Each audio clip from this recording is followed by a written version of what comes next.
చిత్తూరు జిల్లా గంగవరం మండల కేంద్రంలో ఓ సైకో సృష్టించిన బీభత్సం స్థానికులను హడరెత్తించింది. ఏకంగా పోలీస్ జీపుని దొంగిలించి ఆ వాహనంతో జనంపైకి దూసుకెళ్లిన ఘటన కలకలం రేపింది.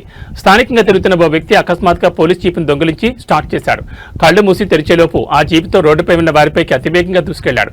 ఈ క్రమంలో ఒక ఆటోతో పాటు మరో 3 వాహనాలను ఈ సైకో బలంగా ఢీకొట్టాడు. ఈ దారుణ ఘటనలో 4 వ్యక్తులకు తీవ్ర గాయాలయ్యాయి. క్షతగాత్రులను వెంటనే చికిత్స నిమిత్తం ఆసుపత్రికి తరలించారు. సమాచారం అందుకున్న పోలీసులు నిందితుని వెంబడించారు.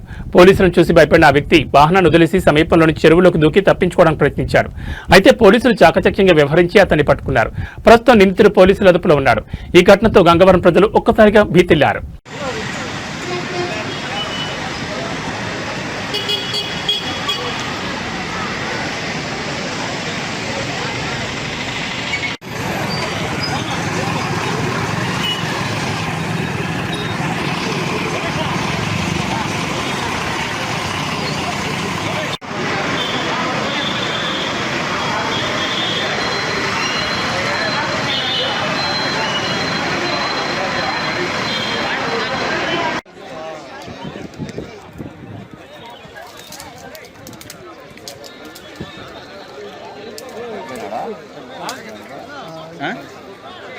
దొరికినాడు కదా.